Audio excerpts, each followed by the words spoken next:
As a child, I always knew there was a difference. Being a Black woman comes responsibility, and there's just so much pressure on you to do well because you're now representing all of Africa. I think in year 10 or year 11, my legal studies teacher, I didn't think I see you being a lawyer. It was like maybe at most, like it's either we lift ourselves or we keep drowning. Yeah, around February 2020, they said they don't need me. So I actually took a pivot. So I moved into, and then I finally got my first graduate lawyer role. Was really, really bad. I realized that I didn't think I want to be a lawyer.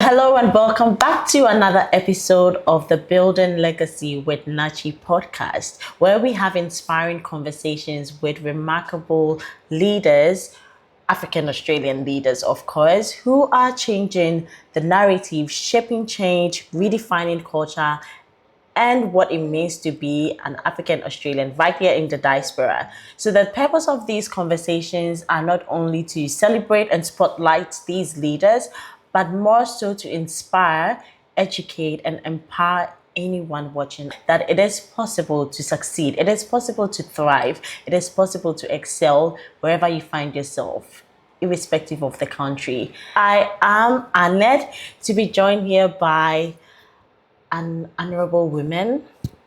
She is a community advocate, she is a lawyer, she is so many things. Annette Cole, thank you so much for coming. Thank you for having me. Thank you so much for joining. Pleasure. It is a pleasure to have you. Yeah. So before I give you the chance to introduce yourself to our viewers, just like the name suggests, Building Legacy with Nachie, I want to know, what does legacy mean to you?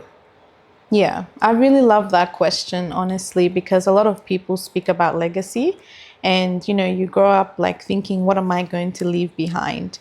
And for me, I used to think legacy was all about the title that you leave behind, maybe your children, maybe even like some physical assets, like a house or something like that. But as I've grown in my journey, I've realized that legacy is actually the access that you leave behind. So it's the ability to say, because I showed up, because I existed on this earth, people now have access to X, Y, Z, whether that is a property, whether that is a car, or whether that is access to resources, to tools. And that's something I'm passionate about. With my community work, I want to leave a legacy that allows Black women to have access to networks, to have access and safety, to be able to achieve and thrive in every area of their lives. Amazing. Thank you. Oh my gosh, like you've summarized it so beautifully. Access, that's a new one for me. Like with all the conversations I've had, I think this is a new definition. So legacy for you is more access. What kind of access you're leaving behind for people. Beautiful. That brings me to my next question. I want you to tell our viewers who you are. My name is Annette Cole. So I am, as Nana mentioned, a lawyer by trade, qualified lawyer. I'm also a community advocate. I sit on the Young Women's Council of Australia, where we advocate for gender equality, specifically around domestic violence and homelessness for young women between 18 to 30. I'm also the founder of Amplify Black Women, which is a Sydney-based organization. And with Amplify Black Women, we host events throughout the year that center around three main focus areas. We call them pillars. So they're mental health and well-being, financial literacy, and professional development.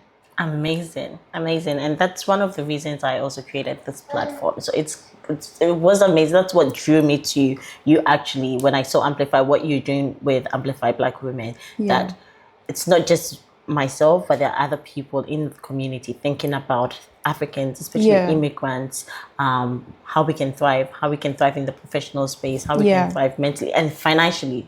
Absolutely, So thank you for that work. But I want to know more about Annette growing up, young Annette. Sure. Before Annette became a lawyer, before Annette became the community advocate you are now.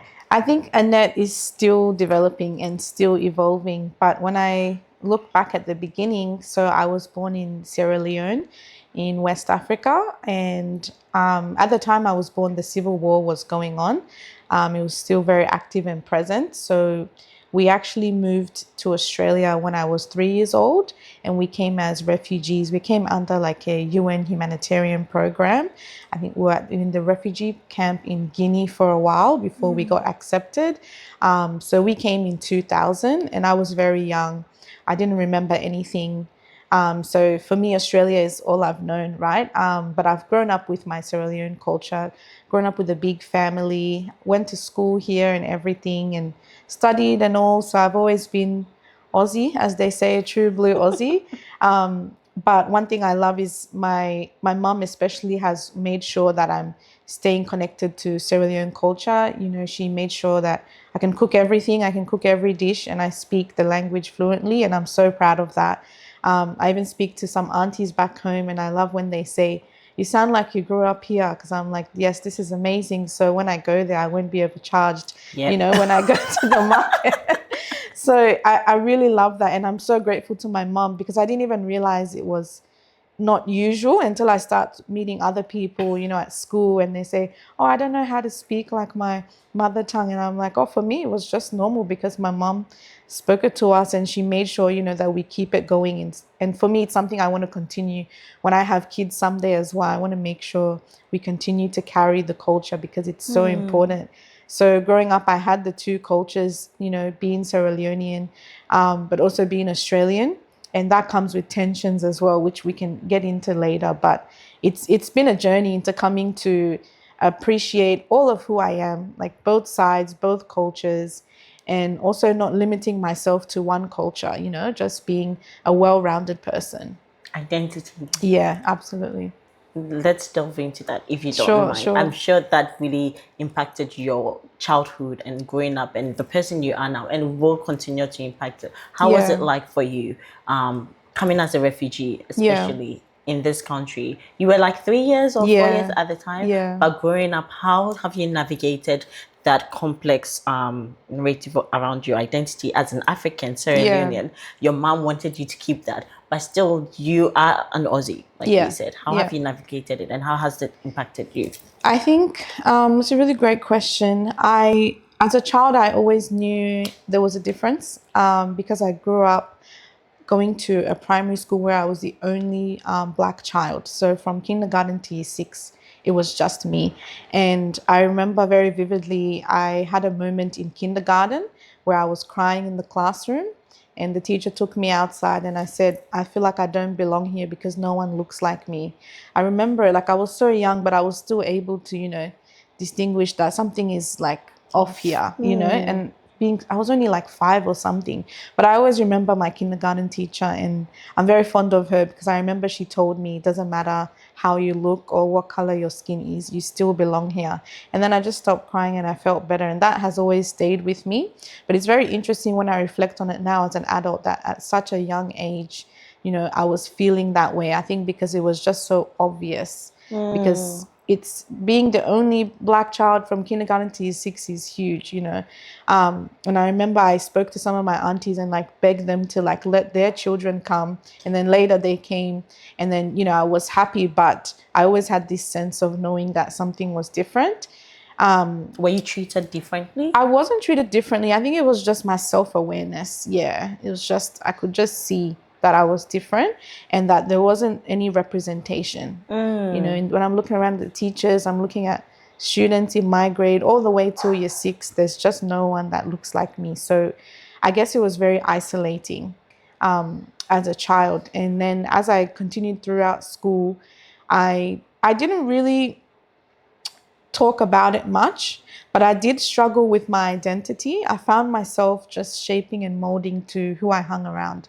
You know, I hung around the Middle Eastern, so I wanted to be like Middle Eastern, you know. When I hung around Indians, I wanted to be like them, but I never really had like a true sense of who I was. I think I was like battling with this, am I Australian, am I African? Because sometimes with the Africans, they say I'm not African enough because I have a white accent. And because I have a pointy nose, apparently, People used I to just tease me a lot. noticed that you do They have used to a, tease me in high do school. have a They're wide like, you're nose. not a real African. So it's like, I don't know where I fit in. But then with Australians at the same time, it's like, well, I may have grown up here, but I still have black skin. So they still see me as, And they still ask you where you're originally exactly. from. They ask me questions like that. And I have this experience that I've shared before in year 9 when my mum moved my schools, and they immediately put me in English as a second language classes. So they put me in all the ESL classes for every subject. And I didn't even realize at the time what a statement that was. And really was discrimination. But I was just like, I Did was they ask 14. you? No. So I didn't say anything, but then I can't even remember. My mom came to find out somehow, and she was livid because my mom is where I get my advocacy from. She's very strong and she does not let things go. So when she found out, she stormed to the school and demanded like a meeting with the principal, and she was very disappointed. She said, "My daughter has been to preschool in Australia and she's now in year 9. How can she be in English as a second language class?" And they said, "Oh, we're so sorry. She should have been tested." She said, "Yeah, she wasn't tested. When someone transfers schools, you're supposed to do the testing and Not immediately figure out their skills." assume. Yeah, but they obviously just assumed because of my skin color. And the classes I was in was mostly Africans as well, who were like recent immigrants. So I think they just grouped me. Okay, it's just another one that has come. And that was actually really terrible. Did they not sense the difference from your accent? I don't think they even spoke to me. Okay. I think they just, probably saw me, and then they just said, okay, put her in these classes. But it is very interesting that even coming from Africa, most of us were colonized by the British. So most of us have our official language as either English or French. So from childhood, we speak English. Yeah. That's what we are taught. We actually learn English as a subject. We are taught in English. And so sometimes it baffles my mind why we have to do certain IELTS. Like we're treated as if English is a language we're just picking up. Yeah. I definitely agree with those tests. And the fact that you have to constantly do them. And prove yourself. Like you have to constantly prove yourself that I can understand. I can learn in this language. But we've been doing it like it makes no sense. It makes no sense. No, I agree with that. But Australia, especially their immigration laws, I mean, they're not the easiest to get through. And I personally think they put a lot of hoops, and it can wear people down. It's a tiring process, but unfortunately, that's the way it is. How did that make you feel as a child? Not even a child. You were 14. English? Oh, what happened? That experience. To be honest, I was just a teenager, so I didn't care about anything. Were you happy to be amongst your Africans? I was just happy to be getting good grades because it was so easy for me. So I didn't even want to tell my mom because I'm like, this is great. I'll just get like A+ in everything. Everything will be 100% because it's like the most simple like English. But my mom is the one who made me realize that it's not right. Like even if it's easy and it's convenient, it's comfortable, like the systemic issue behind it is not right. So I'm so glad that she stood up for me in that way. And I'm sad to hear that people have had similar experiences, because the first time I shared this, like people reach out to me and they said they've had, something happen similar. And I just think that's so terrible on the education department. And I would hope it's something of the past, not something that continues to happen in 2026 now. That is really interesting. So you've grown up here, but time and time again, you're having to prove that you belong. Absolutely. Yeah. And the same with jobs as well. I always struggled. I won't say struggle because I have a white name. Like my name is just Annette Cole. There's no middle name. There's no traditional name. It's really as white as you can. It really is. Like it's really giving. We were colonized by the British. Like they really. Where did you get that name from? I don't know. Is it from which your ancestors tribe? back. Yeah, it is from my tribe. Are like descendants of free slaves. So there's like a lot of history there. Because there's a particular tribe in Ghana that have similar last English name. last names, the Fantis. And sometimes you wonder, like, where are you getting all That's these? my tribe, because the Creole tribe we have. So whenever I meet a Sierra Leonean and I say my name, they know that I must be from Creole. Yeah, because I don't have a But when a recruiter is looking at it, she's like, oh, she must be white. She must absolutely, be yeah. until they meet you. It's so funny when I've applied for so many jobs like over my life, and I always get this look like when they call me up, like it's they try to be subtle, but it's just like if there's other people there, they'll call and say Annette Cole, but they won't look at me. And so when you get up, they're like Annette Cole. Yeah, and I'm like, yeah, that's me, and then they just have this look like, okay, yeah, come in for the interview. And I've always had that reaction, which is interesting, but at the same time it can be a privilege, because I know there's a lot of discrimination that happens with the workforce, and people not being able to get jobs just because of their names, which is really sad and terrible. But yeah, I've been privileged in that department, but it's interesting to see people underestimate me, just because of a name. And I've had like some times where I've turned down a job when they ask screening questions about where I'm from, because I just don't want to work for anyone that asks me, where are you originally from? Because even with the name, they still try to go around like, oh, okay, so like, are you an Australian citizen? Okay, did you grow up here? Oh, you didn't grow up here. Where were you born? Oh, Sierra Leone. Oh, I couldn't tell. It doesn't seem like you have a Sierra Leonean name. I've had those kind of comments, and necessary and relevant at all. But it's like it keeps coming up. This I'm in between African and Australian. Yeah. That's really interesting. I was talking to a friend today about what it means. The difference is that Africans who migrate here as immigrants earlier on, or who were born here, the sort of challenges you face, and Africans that migrate in our latter years, not latter years, but in our teens, a bit later, and like early adult years. We all go through our challenges, but they're very different. Yeah. The journeys look really different. Yeah. And it's interesting that you're still going through, you've grown up here. You're literally an Aussie. You don't speak like us. Thank God you can speak our language. But you're an Aussie and you still have those challenges that we are facing. I know. So it's imagine if I didn't grow up here. It's already been, I had these experiences even with growing up here. So I can't imagine what I would have faced if I came later. What has that done to your sense of belonging and your confidence and you showing up? Has it impacted you positively, or has it impacted you negatively, or like in the middle ground, especially when your name is being mistaken as a white person and you step into the room? Do you feel like you're now obliged to prove to them that, okay, even though I'm African, you didn't expect an African, but I'm an African, but I can still do the job. So you're having to like prove yourself twice as much. Yeah, I think 100% I've felt a lot of times, both at school and even in my professional life, that I need to be performative, that I need to prove my worth, because they've seen my name, which was fine, but now they've seen my color. And with being a Black woman comes responsibility. And that's one of the burdens I hate, especially in the corporate world. You get a job, you're the only Black woman there. You're the only Black person there, period. And there's just so much pressure on you to do well, because you're now representing all of Africa. Like if you mess up a report, if you make mistakes, it's like Africans don't have attention to detail. It's like you put so much pressure on yourself to perform well. And at the same time, you want to do well because you want other younger generation, Africans to look at you and say, oh, she's in this role, then I can do it too.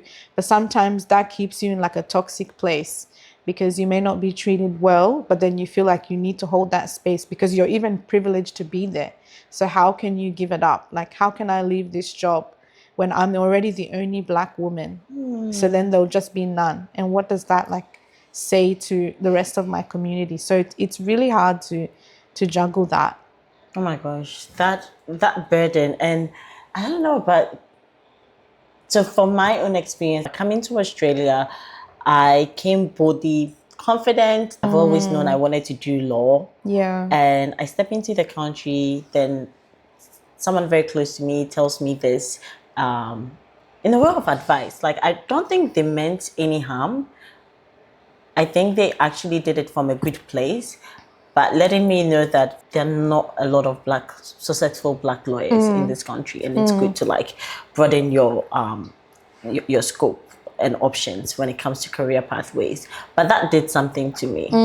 And I feel like my experience in uni and my 5 years of uni and everything that happened just sort of validated what had been told to me earlier. Yeah. Like sometimes I'll step into class and I would be the only African or the only black person in the class. And as soon as you start talking, the accent gives you away and you get these stares that what and you keep doubting yourself. But in my mind, people like you, you've got the accent, so that should be easy. So it's very interesting for me that you're actually facing or going through similar not the same, but similar things, that experiences that we as immigrants go through when we come to this country. Yeah. Is that what led you to, or are there any other experiences that led you to start Amplify Black Women? Yeah.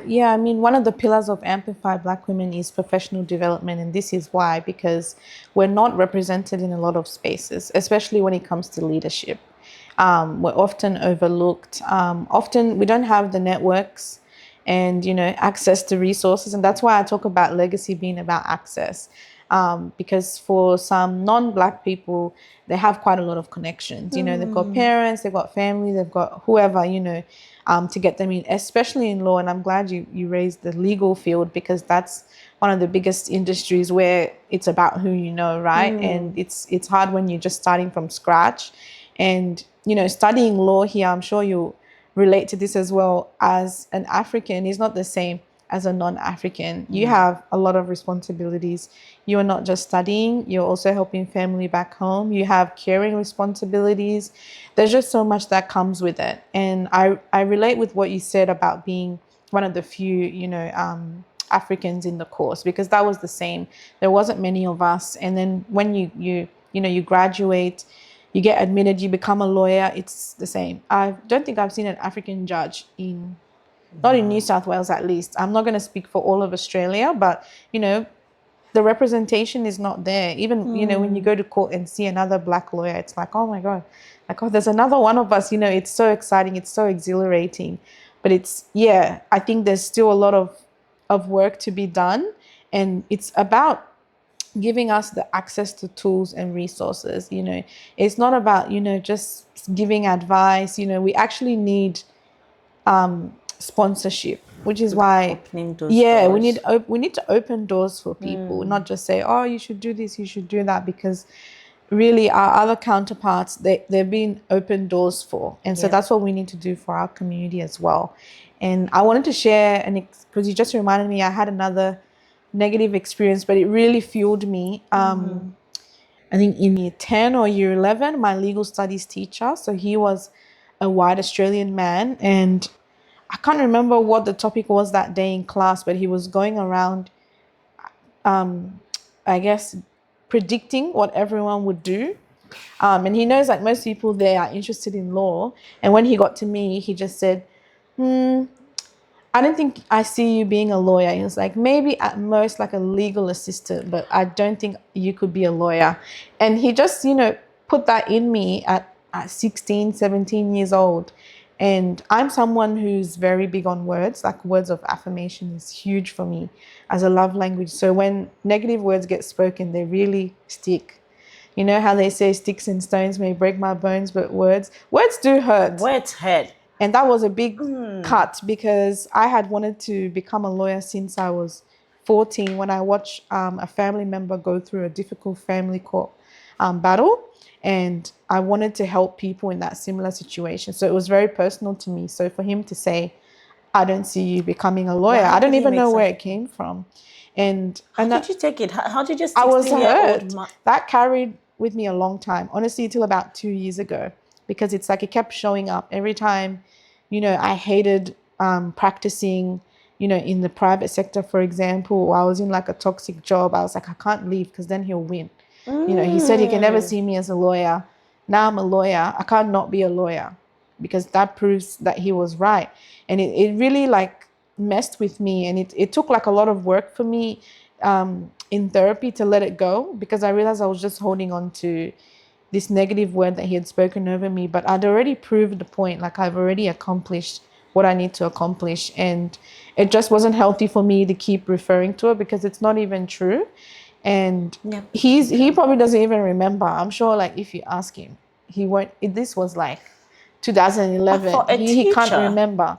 But for me, it stuck, because it was really hurtful. And like you said, for a teacher, teachers, they don't realize like the impact that their role has. I think they should do by now. They should, but like yeah, as a Sometimes your teacher teacher, says something and your parents cannot tell you otherwise. yes, Especially when you're young, you're growing up. Your teacher is always right. yes, And so absolutely. your teachers do have a huge A huge impact role. Yeah, to yeah, play in our absolutely. lives, especially growing up, especially shaping our career, our identity as to Yeah. who we want to become in future, who we see ourselves. Yeah. Because you get a lot of validation from teachers. Like if you're good in math, say you're not that good in any other subject, but there's this particular subject in, and you get the teacher to validate you, you Yeah. can use that to even get better with the other subjects. Yeah, that's So right. imagine Yeah. a teacher telling you, like, that means, like, how was he even marking your papers, your legal studies I don't papers? know. I mean, I remember from memory, I did well. I didn't fail, but it was not nice to know that's what he thought of me because it's like before I even tried, he's already in his mind, he's already cancelled it out. Like this is not possible. So when I was studying, that was my fuel at the back of my mind. When an exam is coming up, I'm stressed, but then I'm like, I got to study.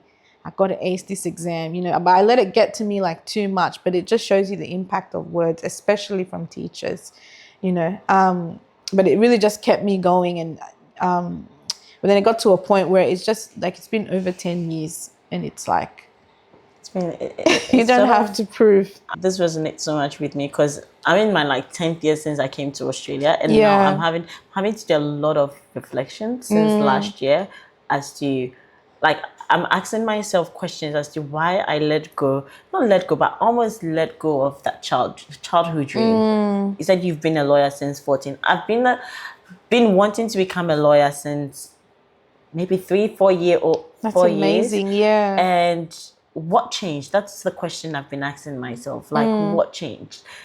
But then through reflection, I've been able to trace it back to that particular moment where I was having that conversation with this person, Yeah. whose advice and counsel I really held Yeah. dearly. Yeah. And I know again that they didn't mean it from a place of malice. Yeah. But it did. It's the way I took it and ran with it, and it's impacted the choices that I've made. That Yeah. I didn't even try to look for legal roles in Yeah. uni. I had in my mind, I had sort of opted out. I didn't give myself the chance. Yeah. So I didn't even let anyone tell me you can't. I told myself, or I just accepted that. Okay, Yeah. because I wasn't seeing a lot of African lawyers, maybe whatever the person said was true. And then I've come to this point where I'm meeting people like myself. Yeah. So I'm like, so there were people like us, but they were my age, really now coming up. In Melbourne, I've met a lot of lawyers holding senior roles as well, but there's not a lot of them. I'm like, where were you guys? At least if I saw just one of you, Yeah. That would have helped, right? that would have helped. I know Melbourne has a network, African Australian Legal Net, which is like amazing. We need that here. But at least, that's a start to get into the space where you can connect with others. But you really needed that in university as well, because it can be very isolating, It can be. It can really be. So I'm just glad that. So moving to Melbourne sometime last year, then I attended one of their programs. Okay, yeah. And that's where I entered the room. I'm Probably like, like, wow. where have all of you been? That's how I feel on LinkedIn. I love stalking people on LinkedIn. That's my new If you hobby see now. me in your views, like, it's nothing like deep. I just love like celebrating people. Like every time I look at like suggested connections, I always look for the Black people because I'm like, what are they doing? Like there's so many amazing like Black people in Australia, and I've never heard of them. I know. It's like, and they're in senior positions, not just in law, but like in a lot of corporates, even in creative industries. And I'm like, why don't we like know? Why don't we Like, know? yeah, why are they not given platforms? And so that's why I really love Black Wealth Connect, Fabrice. Yes, yeah. I stepped into the very first networking event they did. I stepped in there. I was like, oh my gosh, this is so Refreshing. refreshing. Oh my, where have all of you been? Because I Yeah. haven't seen that much Africans Yeah. in one place, in a professional setting. Like, Yeah. we're not here for party. Yeah, yeah. We're not here for sports. We're not Yeah. here to drink. Or, Yes. we're here to talk finances. We're here to talk professional development. Yes. And I'm looking, the speakers were amazing. I'm like, where have all of you been in the last few years? Right? Yeah, yeah. But it is refreshing to see us. And that's why I decided to create this podcast, just to highlight these people, show to the rest of the young ones coming up, the people that are here looking for someone to connect with, looking for, thinking that they would like to go into a certain profession, but they haven't seen a lot of Black people, so they're having to question themselves whether it is possible. Like, am I asking for too much? Yeah. It is possible. Yes. It is possible. At least you can see 2 lawyers here. Yes. And we are not just the only ones. Absolutely. And we're not just trying to make it. We are thriving. Yeah. We are thriving. So Yeah, it is possible. Another question I would like to ask, did you have any mentors? Because that's also been a recurring factor in people's career journeys. Yeah. That have really helped to shape where they are currently. So have you had any mentors or anyone? I know your mom is number one. Yeah. Strong woman, strong African woman, and she knew what she wanted for you. Yeah. Aside from mom, do you have any mentors, or did anyone impact your career or professional life? I'm sad to say that I didn't, not for my legal career. I had no one. I was just and I can relate making with you. I was just trying to get out there. It was really hard to even get paralegal role. Law is so competitive, and then when I did graduate, it was 2020, it was COVID, and it was even worse to get a graduate job. So I've just been like surviving and putting myself out there. Unfortunately, I didn't have anyone in uni or anything. It was just my friends the friends that we studied together. We were each other's support. And that's what I mean by access. Especially in the legal area, we don't have connections. Not even just Africans. Most women of color don't have the connections. We don't have fathers who are judges and mothers who are best friends with senior associates. I see that a lot with non-Africans. And so without those connections, it's hard to get into places, you know. And I've only found mentors now in the community sector. So since I started Amplify Black Women, I've connected with so many amazing people who are also, leading their own initiatives, and they've now become my mentors. So the community impact side, I've been able to find mentors. But in the legal side, I didn't have any mentors. Same experience here. Yeah. It is so hard. And I don't know how we can actually change things and I'm sure it's not just the legal industry. Yeah. It would apply to other industries like engineering and all of that, tech and all of that. And I hope that this podcast does something to the leaders, the African leaders, people who are excellent. Please put yourself out there. And when people reach out to you, do not hold back, because you could be someone's, I wouldn't say savior, but the reason why someone does not make the decision to let go of their dream. And to keep going. Absolutely. That's the solution. Last year I did a mentorship program with African Women Australia. They're a great organization, and through their program I met another lawyer in Queensland, and she's still my mentor. We still keep in touch. And so it's opportunities like that we need more of, but also just individuals putting themselves out there and being open to mentorship. I'm personally, I've taken on 2 law students this year because it's something close to me, because I know what it's like to not have a mentor. And they're Black? Sorry, they are Black, So I'm really passionate about it. Last year I did a mentorship program with UNSW where I mentored some students. They weren't Black, but they were women of color. So that was a really great experience. And I just thought, why didn't I do this for my community? ABW doesn't have an official mentorship program right now, but what can I do personally, being mindful of my schedule and everything, but I can fit in like 1 or 2 because it's just so important. And I just don't want people to struggle the way that I struggled. Times have changed. Things should be better, not the same. We shouldn't be having like the same sort of challenges, I attended this birthday party in the Hills district with a friend.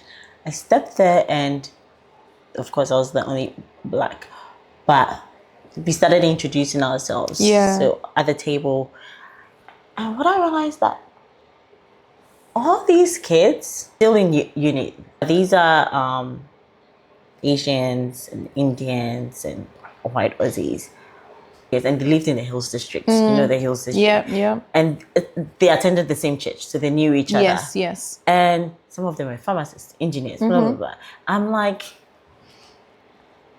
I felt good to be there, but I was asking myself, how many of us in our community can sit at a table of about 20 young black people and have such a conversation? Oh, I'm studying this, I'm doing this, I'm doing that, and be able to know that if I need help with this, or say in the next 3-5 years, I don't need to go far. I can just go to Annette and ask for her help. Oh, Annette knows this friend that I can go to. And I know Annette's parents are like, I didn't meet their parents, but obviously, they live in the Hills District. If they're in all these unis doing these different courses, accounting, blah, blah, blah, actuarial science, what, I'm sure their parents are doing well, and I'm sure they will help each other. And so my husband and I left that meeting, and we were like, this was so refreshing, but this has also like gingered us to think of our community. And we don't even talk about it in our community. I haven't seen a space where I've gone to where people are talking about their careers and their studies and what they're currently doing and the internships they're involved in and what.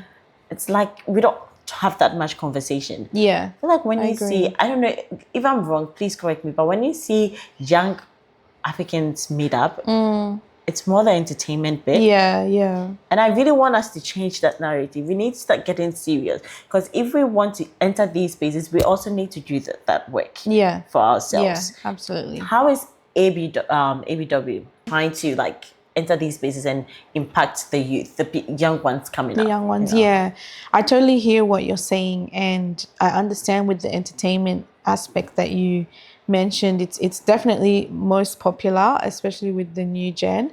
But I think we are making progress towards having these conversations more. I think Black Wealth Connect, like you mentioned, is like a really, really great place to start. And I won't even say start, because they're not like at the beginning. They're already doing, such incredible work. And I think this is a gap for Amplify Black Women to step into, creating these spaces where we can have these conversations, where we can have these tools and resource and knowledge sharing.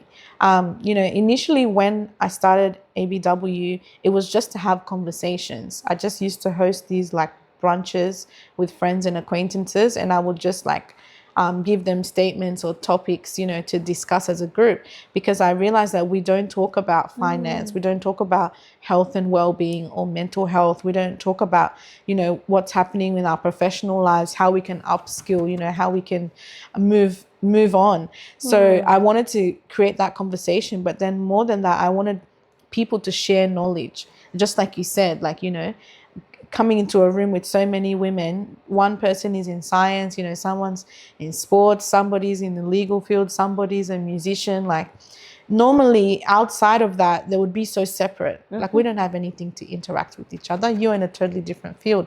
But the beauty of the spaces we get to create is that everyone gets to come together and learn from each other. And one of the things we're going to be doing this year, ABW, is hosting more, we're going to call them connection events, because we try to stay away from the word networking. Sometimes it's a bit transactional. I don't know about you. Sometimes it's just, they're a bit awkward, and we're finding ways, we're still in the planning stage, but finding ways of how to remove that awkwardness and actually make it comfortable, for everyone to be able to go up to people to speak. And you never know who you can meet and where that can help you in your journey, or if you're an entrepreneur in your business, etc. And I think also giving our community a platform to share our business ideas. So one of these ideas that we have is to actually do a pitch night.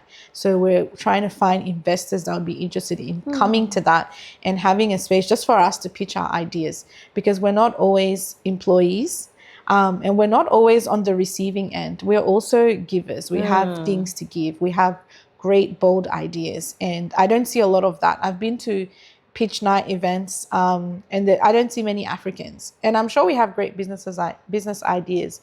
They just sometimes don't do so well because of some other issues, which we can get to. But I want to give like our community that opportunity to get into those spaces, like go and speak to investors as well, connect and build with each other. One community that I love is the Indian community. They do this so well.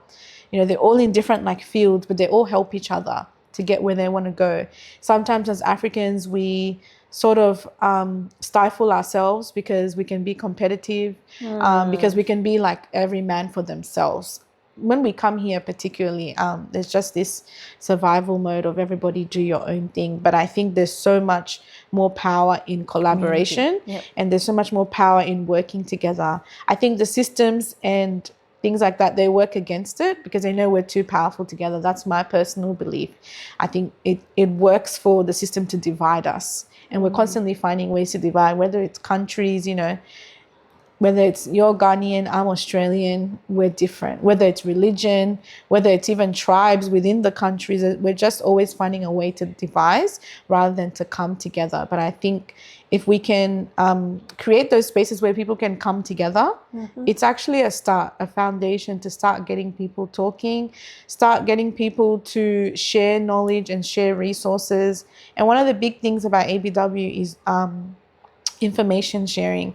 So some people have thought it's a social event because we do fun events, but I always explain that it's not social because we always have a learning element. If we're doing yoga, we're then after going to have someone come and talk about mental health. We're going to do a financial wealth summit. Yes, we're going to have fun workshops, but we're going to learn as well. We're going to do an Afrobeats dance class, which is fun, but at the same time, we're going to be learning about cardiovascular health. So everything that we do has an aspect to it to learn, because I just feel it's hard to get us together, like you said, if it's not an entertainment event. So if you're lucky enough to get us in a room, why not educate? Like, why just have us in a room? Like when we have a bunch of our community together, let's take advantage of that and impart so much wisdom and share knowledge with each other. And I love hearing that, the guests that we have are now interacting with attendees from events. They've come to an event and then they said, oh, now I follow this person, now they've taught me this, and now I'm supporting their business in this way. Now, they're giving me financial advice. Like, that's what it's all about, because it's hard for us to find those spaces, especially from our lens. And that's why we do events catered towards Black women. And I've been asked a lot why it's exclusive.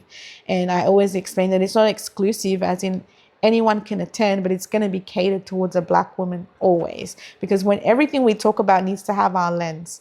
When you're talking about finance, when you're talking about health, it can't be general, because it's not the same. It's not the same across cultures, and it's not the same across genders as well. So those two things need to come into play. So yeah, I think Amplify Black Women is working to fill that gap in that space around the professional side as well, to lift our community up, because I think we've realized it's 2026 now and we can't be waiting for people to lift our community.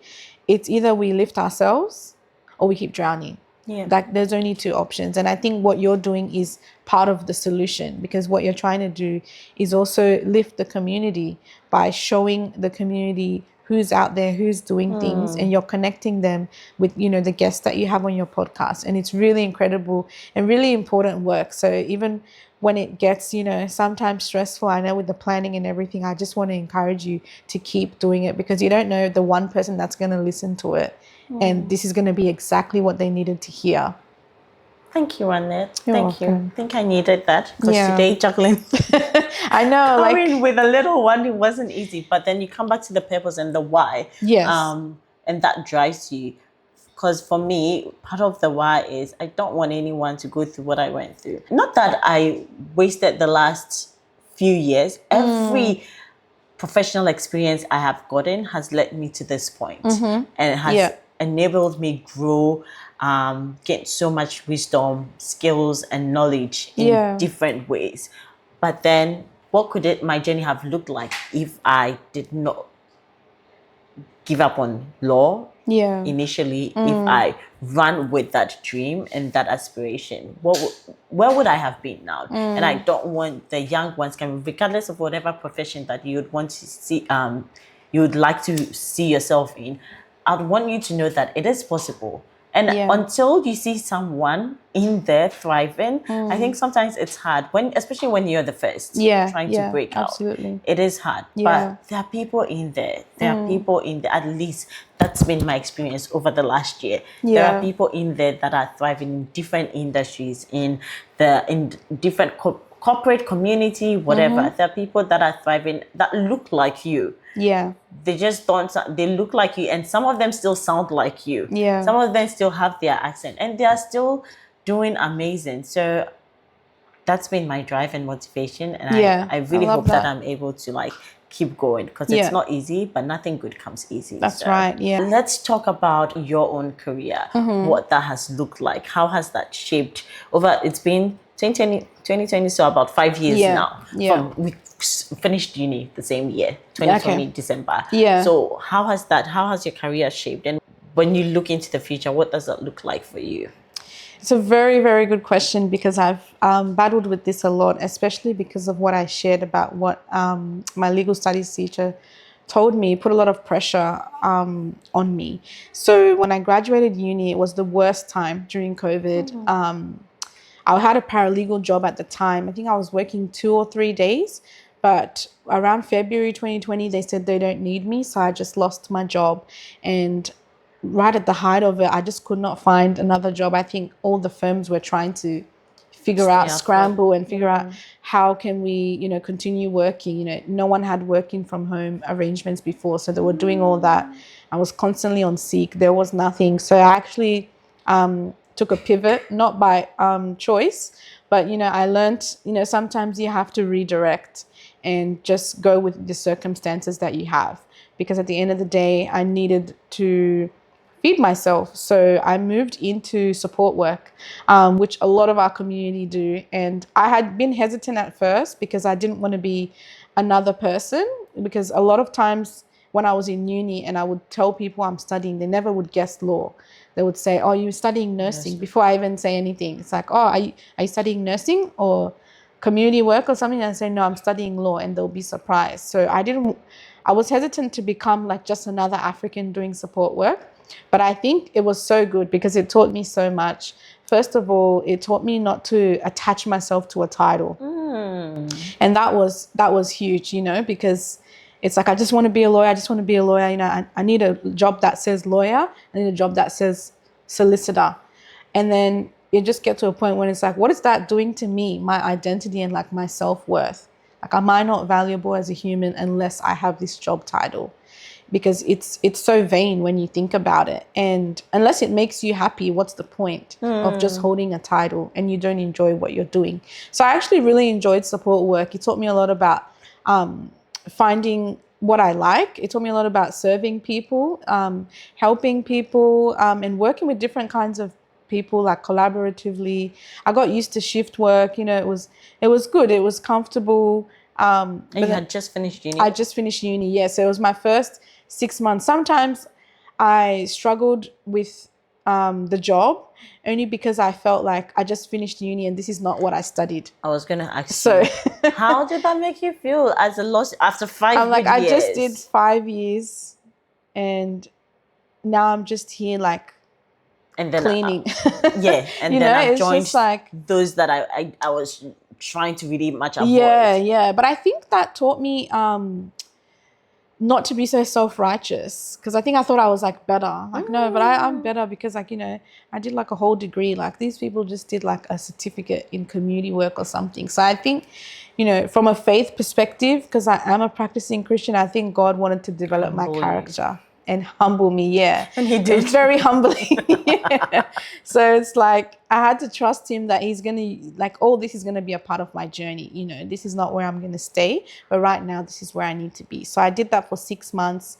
And during that, I did some other odd jobs too. Like, I did this job where I would work with like divorced parents, and I would do like the handover where they had court orders, and I would write reports. I would supervise where there were supervised visits. I would supervise the children with the other parent and write a report. What was the name of the role? I think it was, I can't even remember, contact supervisor. Because it was like arranged contact, they would have to meet at a park or something. And See, I because know of the order. it's something that people do, but I've never thought of it as a job. Yeah. It was really intense because like those reports were like when I got home, it was a lot of work outside of what I was getting paid to do because I was only paid for the hours I was there. But then I had to go home and write like every interaction. Like at this time, the child came, the father did this, they went and played on the swings. And that would take me like a couple of hours at home and that was unpaid. That's like case noting. Yeah. Case noting is a lot of... It was a lot. It's like writing essays. Literally, I was writing essays, but I was really just hustling. I was like, okay, this is kind of similar to law because I'm dealing with like family law. I was trying to get anything, and like I didn't have mentors or anything or someone to get me into anywhere. So it was just, okay, this is what I can do for now. I'm getting there.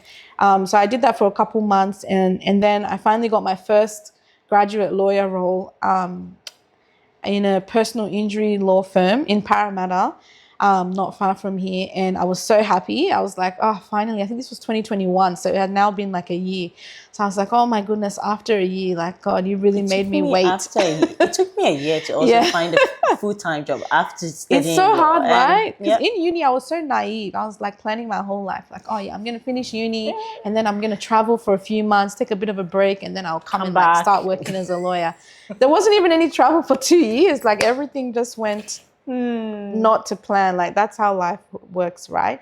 So I got my first job. I was so happy, but unfortunately very naive. So my first job was terrible because they overworked us like crazy, the graduates. I worked like 8 a.m. to 9 p.m. like every single day, and I worked on weekends. And I was just trying to prove myself. I was like, I waited so long for this. Like I have to love this. I can't hate it because it's like it took so long to get here. I've got my teacher in my head saying that he doesn't see me as a lawyer. Like, I can't give it up. How did you navigate? We'll come back to this. How did you navigate that 1 year? The 1 year? When you were working as a contact supervisor and as a in support work. Yeah. Were you constantly hearing your teacher? Did it feel like whatever he said was true? Yeah, Did it feel like he was validating whatever he said? Yeah. And that's why I like kept pushing because I was like, okay, it feels like what he said is true, but I'm still going to keep applying. Because that whole year I was still applying. I didn't stop. I was just doing those jobs, but I was still applying. But I was just like, you know what? Even though he said that and it seems like it's coming true, I can't let it be true.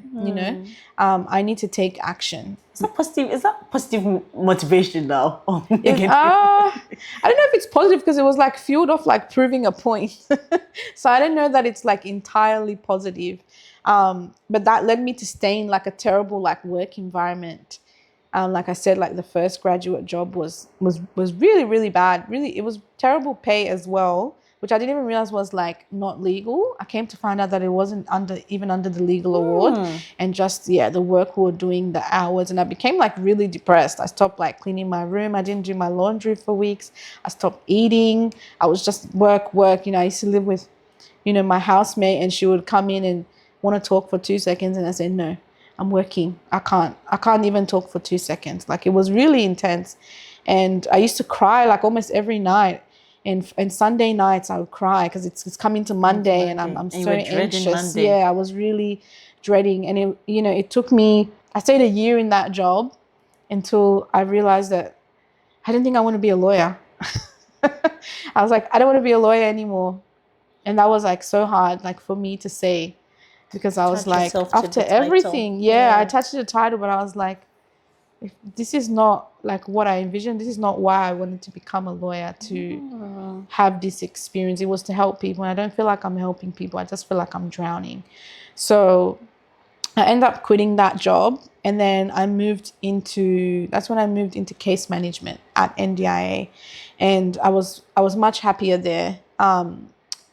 The title did affect me a little bit, but I was like, my mental health, it was deteriorating before. So I had to just put that first. And then I was like, for now, I'm just going to do this. Maybe later on, I don't know what this journey that like God has for me, it's like winded, because I thought it would be like straightforward, but it's like, it's going like this. But I'm like, it took me time to realize that I'm not attached to the title that a job gives me. Like at the end of the day, I still am an admitted lawyer. I'm on the roll of lawyers in New South Wales. I did all the training and everything as every other lawyer. Like that is still what I am. Yes. It doesn't matter what job title I have. And so that was very freeing for me, because then it allowed me to explore roles that are actually in line with my values rather than a title.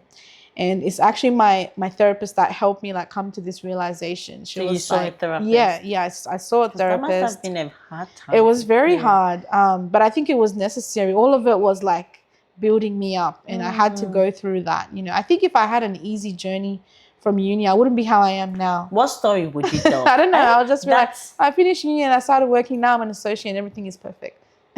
It was that's just, something one of my very close friends has told me. Like when we're going through life, when life is life, and we're having conversations. Like, but then God is taking us somewhere, and when we get to that place, to impact lives, you need to be able to have a story that is impactful. Yeah. If you get there and your story is, oh, I finished this and I got this and I so what? Everything was so easy, Yeah. and it's not relatable, because It's not. like it's easy for maybe like 5% of people, but most people encounter challenges, so it's just not That's relatable life. to anybody. Yeah, absolutely. And so I think sometimes God takes us through our journey. Like it's sort of like a GPS. You miss your way, regardless, it will take you through, will still take you. and will still bring you back to your destination. Yeah. And you probably would enjoy the ride. Yes. Like if maybe you were supposed to get to your destination in 30 minutes, but it took you like 45 minutes. But you found something that you've never used that route before. Yes. You discovered something. Yeah. And you still arrived at your destination. Absolutely. But that must have been a hard time. And I'm glad you sought help. Yeah. Because that's something, again, in our community. Yeah. That's like a no-go area. Very, very big on mental health. Yeah, I'm very passionate about it. But yeah, it took a long time. Like, you know, sometimes when you talk about something, it seems like so easy, because now it's in hindsight, everything is like settled, you know, but going through it is not easy. Like the day-to-day wrestling with those thoughts and those feelings about not being good enough, about proving yourself. And it ties back into what we spoke about, you know, at the start, where we talk about growing up here, being African, being Australian, like what am I? Like, you know, as an Australian, I'm not qualified enough. I don't have too much experience practicing as a lawyer here. As an African, it's like I should just be doing support work. Like where do I like fit in? Like who am I? What am I supposed to do? I didn't even really know what my purpose was anymore. I was like, I don't know. I'm just like all over the place, because I was so sure of like what I wanted to do at first. Yeah, and then now it's just like I didn't really know what is happening. But once I was able to focus more on my values and the kind of job I wanted to have, like how I wanted to feel, you know, like strip away the titles. Like what job are you looking for? I'm not looking for an accountant job or a job that says lawyer. I'm looking for a job that allows me flexibility. I'm looking for a job that allows me to help people. I'm looking for a job that allows me to apply my legal skills and legal knowledge, that allows me to interpret legislation. Like I actually had to write a list like what I'm looking for rather than a title. And that is how I got into the role I'm in now, which is like a senior lawyer position, which I just jumped, but it's amazing, with the Australian Information Commissioner, and I'm working as an assistant director now. And it's like I had to go through all of that, but in the end, I got to where I needed to be. And it's not about the title, because sometimes people hear my title and say, "Oh my God, you're a director or like an assistant director." I'm like, yeah, that's cool, but like I love what I do. It's interesting, honestly, and my team is like fantastic. Like the well-being in my office is so good. Like they really look after us. They're so flexible when life happens. Like it's just such a great work environment that I'm so happy here. I don't even care what my title is. Like it really doesn't matter, because I'm happy in this job. And so it's been a journey, but at the end of the day, you know, I've found, you know, where I feel most myself, and I feel connected to my purpose and my values. And then to make things even better, I decided to start an organization on the side, which really drilled in more my purpose and my values. And I get to be a part of something that I'm personally passionate about outside of like my professional career. You know, ABW just started as like a little side hustle, but it kind of became this bigger thing that I intended it to. And it just really showed me that people were really hungry. People were really hungry and thirsty for connection and finding belonging and you know, finding opportunities. So I didn't even realize people needed this space that much. I thought, oh, maybe people will be interested. But then seeing like the outpour from the community, seeing how people have, you know, communicated that they've been looking for a space like this, it's like, wow. And to think I wasn't going to start this, and to think I wasn't going to do anything, to think, you know, I wasn't going to start anything or even do law or anything. It's like, this was all just preparing me to get to where I am, to share my story. And I love sharing my story with like law students, because like you said, many people think when you're going through it, you think you're alone. Like, I'm the only one struggling to get a legal job. And then I'm like, let me tell you, I was working for a year in support work and contract supervision. Like, don't look at where I am now, because it seems like now I'm like some big like lawyer. Like, that is not the case. That is not the case. It's like, I have been through the trenches, you know, but it's all been worth it. And it's cliche. I know I hear like people say this, and sometimes even I'm like, yeah, it's easy to say that like when you get there, but you really do have to go, you know, through those challenges to get to where you're meant to be, and to get, you know, that sense of real fulfillment and being content with where you are. I like to use the word content rather than happy, because I learned happiness is a feeling. It can come and go, but to be like content with where you are, with who you are, is a real grounding experience, and it doesn't change based on circumstance. It's just you're content. It's like very soulful. Yeah.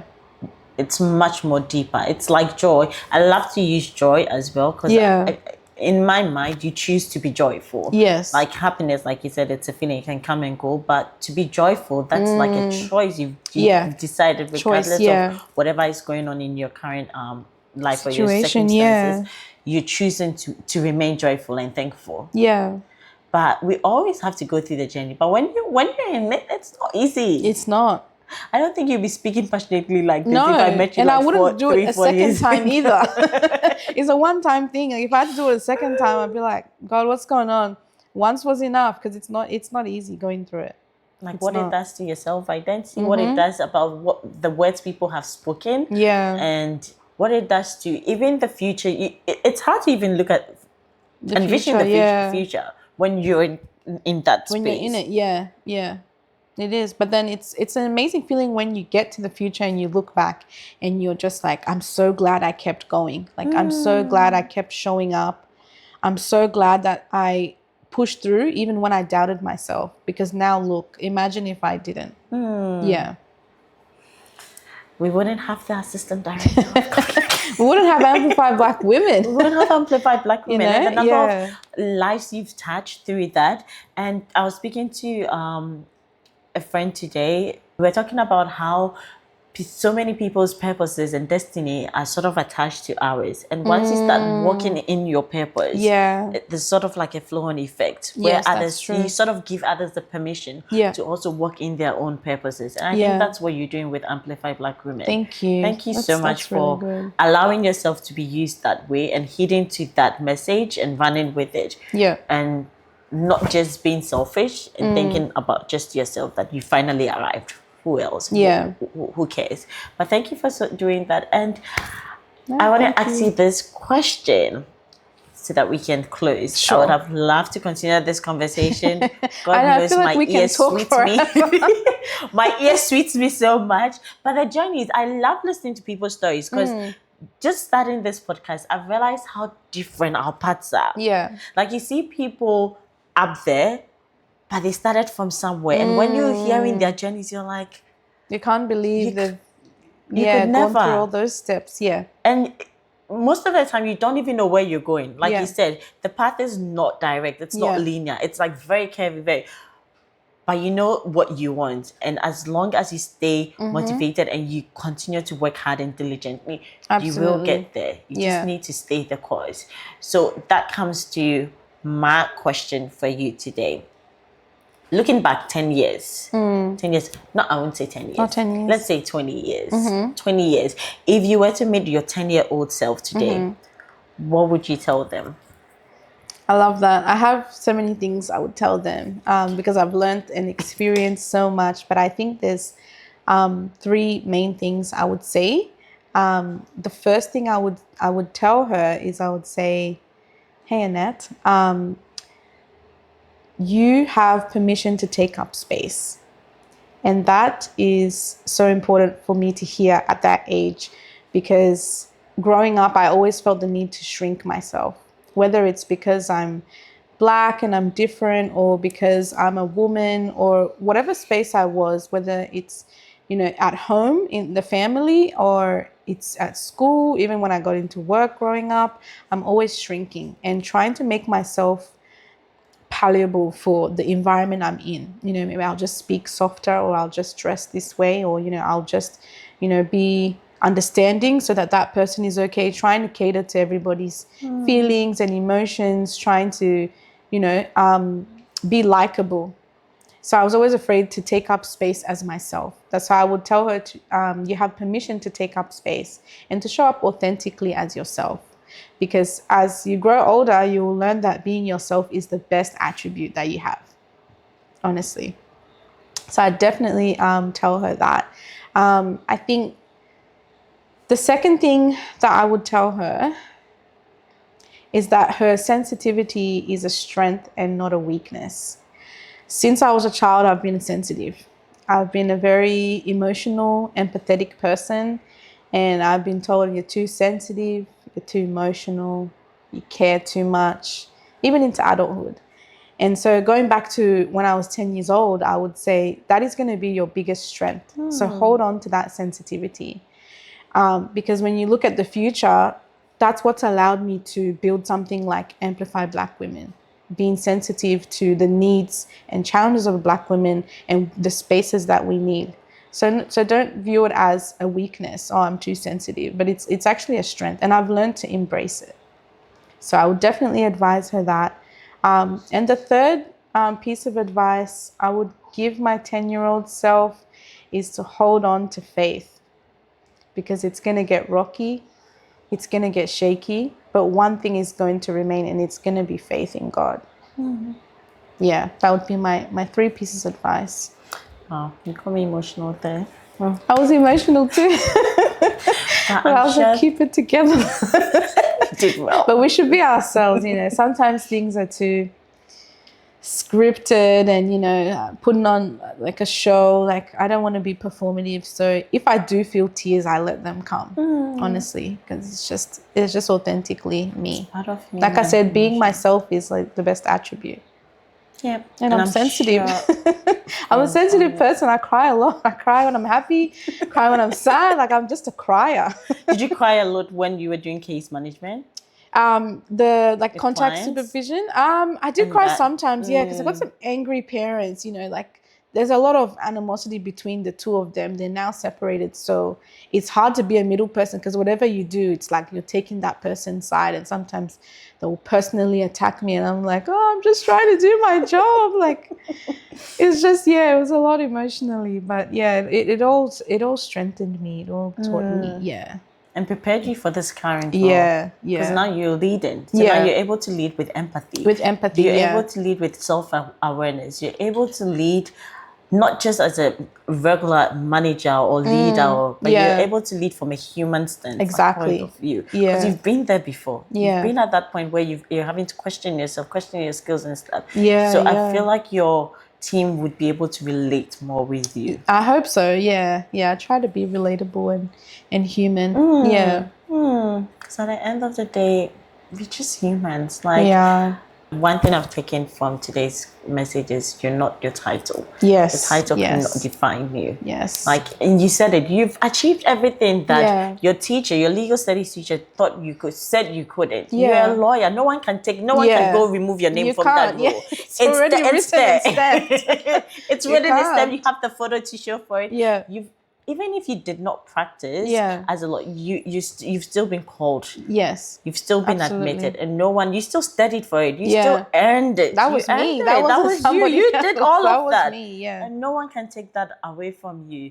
So thank you so much, Annette. And I know our viewers have learned so much from your story, and I guess this won't be the first and last. because you guys Absolutely. have so much gems. You guys have so much knowledge and skills. And this is just the beginning. You Yeah. just like 5 years. Let's just sit here into your A professional lot has development. happened in 5 years. Sometimes, you know what? That's another thing. Sometimes we don't realize how far we've come. We're so focused on the next goal, and I need to achieve this. I need to do this. You know, it's a new year. You know, it's the start of the year, 2026. I need to do X, Y, Z. You know, I need to get to this place, and you know, it's sometimes we don't even look back and see what's happened in the Be last 5 grateful. years. I mean, there was a whole pandemic.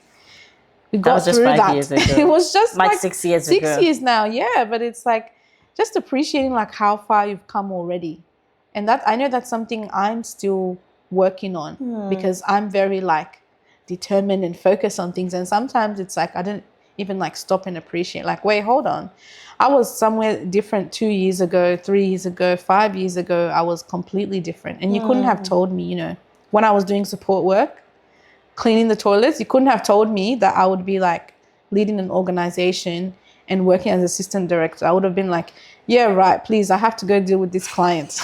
Like, you know, if someone told me that, I'd be like, thank you. Anyway, I need to go do my shift duties. I wouldn't have believed it.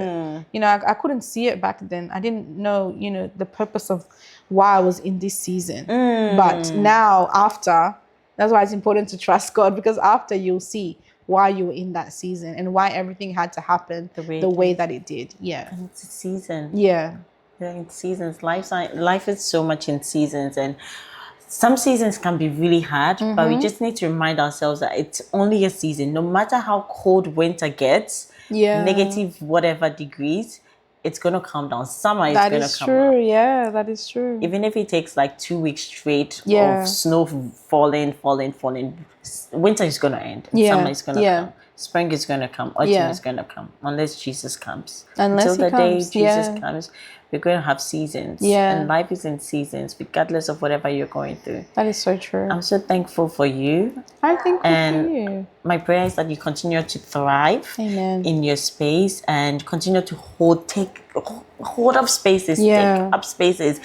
Hopefully the young ones coming can see you and be like, yeah, I know this lady Annette, she's this and this, and she was once here and there and there. So regardless of wherever I am today, this future is possible. Yes. And I know you're already living proof of that. And I pray that God continues to sustain you. Thank you. To be able to get to where He is. Because this is just the beginning. Imagine what He's done for you in 5 years. Imagine what the next 5 years. I'm like, what's the next 5 years, God? I'm just, He has so much in store. So excited. Yep. Yeah. Excited, I know. Thank you so much, Annette. Thank you for having me. Can I have you? Yeah. Thank you. Thank you. All right. That's really great. Thank you so much, our lovely audience and viewers. Thank you for sticking with us. And I know you've all learned a thing or two from Annette's story. As usual, my name is Nana Abnecha, and I am the host of this podcast. Until our next episode, please be safe, and I'll catch you. Bye.